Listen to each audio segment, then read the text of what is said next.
Oke, Assalamualaikum warahmatullahi wabarakatuh.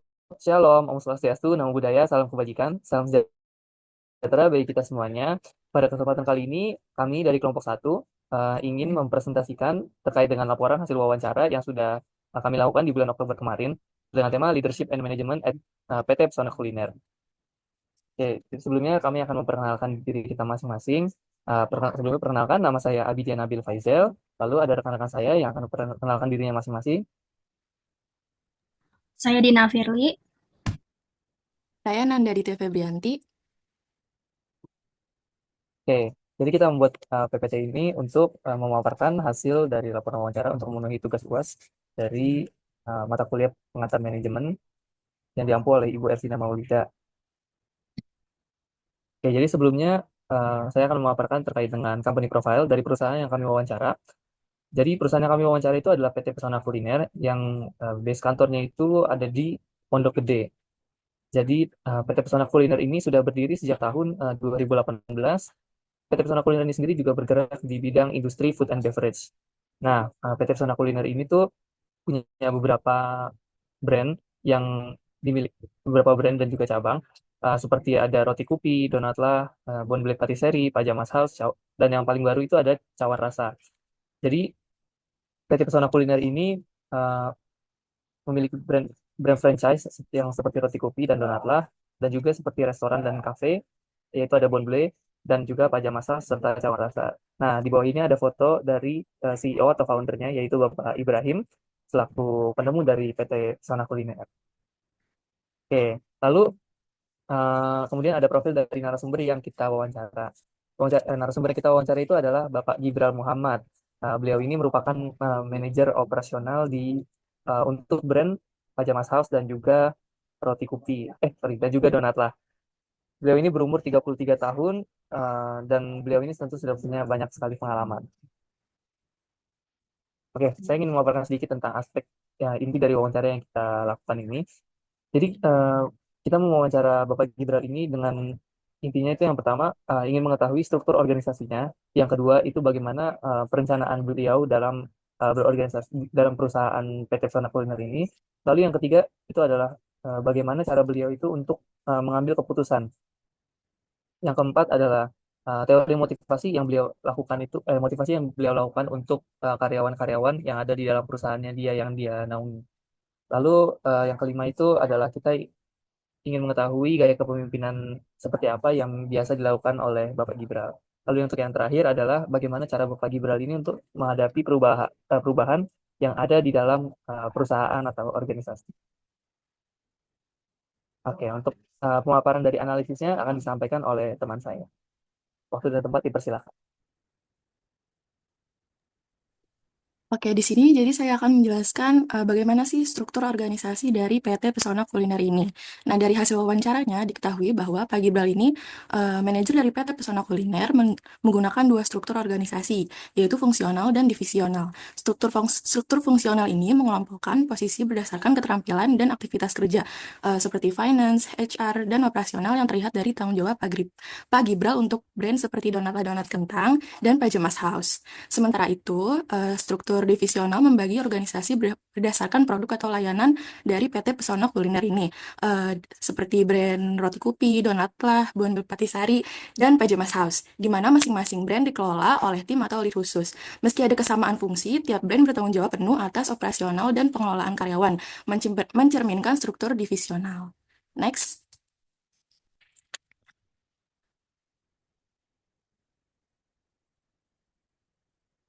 Lalu di sini ada perencanaan organisasi. Dari wawancara diketahui bahwa Pak Gibral ini menerapkan perencanaan organisasi yang berbasis riset pasar dan inovasi lokasi di PT Pesona Kuliner ini. Sesuai perencanaan yang di dalam buku Robbins dan Duff, sebelum membuka bisnis baru, ia bersama manajer lain mendiskusikan bisnis development dan meneliti kebutuhan daerah target. Contohnya, Pajamas House dibangun di dalam komplek karena banyak restoran lain yang sudah ada di pinggir jalan raya. Next. Lalu bagaimana pengambilan keputusannya? Nah, di sini Pak Gibral mengambil keputusan yang digabung oleh tiga gaya, yaitu direktif, analytical, dan behavioral atau perilaku. Di sini gaya direktif itu membuatnya cepat mengambil keputusan sederhana seperti masalah operasional yang masih dalam kendalinya. Sedangkan gaya analitis digunakan saat menghadapi masalah kompleks dengan mengandalkan data dan diskusi mendalam seperti pada SOP atau resep perusahaan. Sementara itu, gaya perilaku terlihat dari pendekatannya yang peduli pada karyawan dengan berdiskusi untuk memahami dampak keputusan terhadap mereka. Selanjutnya akan dijelaskan oleh rekan saya.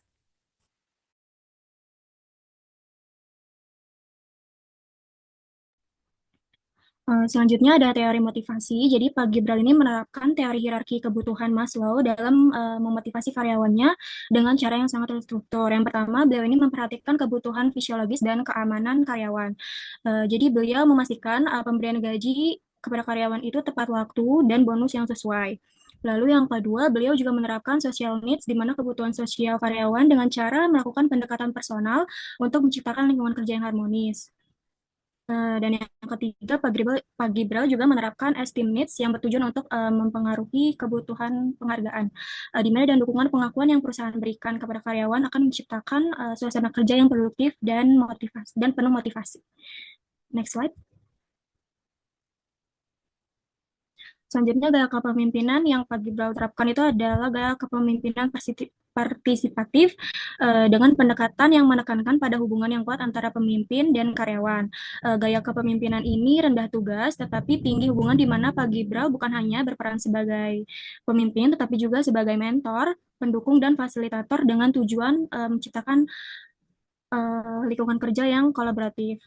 Karakteristik utama dari kepemimpinan ini ada tiga, yaitu dengan pendekatan personal, di mana pemimpin tidak hanya memberikan perintah atau instruksi, tetapi juga mendorong diskusi terbuka untuk memenuhi solusi terhadap masalah yang ada. Lalu yang kedua, fleksibel dan tegas, yang berarti Pak Gibral terlibat aktif dalam proses pencarian solusi terbaik, memberikan dukungan moral dan praktis bagi karyawan, tetapi juga tegas dalam pengambilan keputusan untuk memastikan arah organisasi tetap jelas dan terarah. Dan yang terakhir adalah lingkungan positif. Dengan lingkungan yang positif akan membantu peningkatan kinerja tim secara keseluruhan, di mana setiap karyawan merasa dihargai dan termotivasi untuk berkontribusi lebih baik dalam mencapai tujuan bersama. Selanjutnya, untuk perubahan organisasi, perubahan yang terjadi dalam sebuah organisasi, baik itu pada orang, struktur, atau teknologi yang melibatkan ide atau cara baru dalam menjalankan sesuatu. Perubahan ini menuntut adanya adaptasi terhadap ide-ide baru yang dapat mengoptimalisasi kinerja organisasi secara keseluruhan. Untuk pendekatan yang dilakukan oleh Pak Gibral adalah pendekatan kolaboratif, yaitu dengan mendiskusikan perubahan bersama tim dan owner untuk mencari solusi bersama, lalu melibatkan tim dalam pengambilan keputusan seperti mengubah jadwal atau mencari solusi sementara. Karena beliau sendiri percaya bahwa dengan melibatkan tim dalam setiap pengambilan keputusan akan memperkuat rasa tanggung jawab terhadap keputusan yang diambil. Lalu untuk contoh nyata penerapan strategi ini yaitu memutuskan untuk mengubah jadwal sementara sambil menjalankan proses rekrutmen karyawan baru guna memastikan kelancaran operasional. Lalu dengan menunjukkan pendekatan yang melibatkan banyak pihak untuk menghadirkan solusi yang lebih baik. Sekian dari saya, selanjutnya akan dilanjutkan oleh Abidi.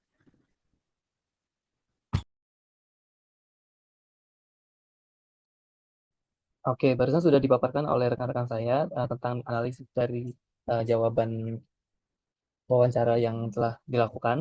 Izinkan saya untuk menyampaikan kesimpulan dan juga rekomendasi. Oke, jadi hasil wawancara ini tuh menunjukkan bahwa manajemen di PT Pesona Kuliner ini tuh diterapkan secara strategis dan adaptif. Narasumbernya itu Bapak Gibral melakukan pendekatan kolaboratif dalam pengambilan keputusan serta melibatkan tim dan owner untuk memastikan solusi yang terbaik. Lalu untuk struktur organisasi perusahaan juga menggabungkan pendekatan fungsional dan juga divisional sesuai dengan fungsinya masing-masing. Untuk gaya kepemimpinan sendiri, beliau itu lebih suka menggunakan gaya partisipatif yang melibatkan banyak orang dan juga untuk penerapan teori motivasi Maslow, membantu Bapak Gibral itu untuk membantu menciptakan lingkungan kerja yang harmonis dan juga produktif. Lalu untuk perusahaan, beliau tuh mengutamakan riset pasar dalam perencanaan bisnis dan juga evaluasi berkala untuk meningkatkan kinerja, serta strategi kolaboratif dalam menghadapi perubahan. Intinya keseluruhan strategi ini tuh mencerminkan komitmen dari PT Pesona Kuliner terhadap inovasi, efisiensi operasional, dan juga pengembangan sumber daya manusia. Oke, sekian dari kelompok kami. Mungkin itu saja yang bisa kami paparkan. Kurang lebihnya mohon maaf. Wassalamualaikum warahmatullahi wabarakatuh.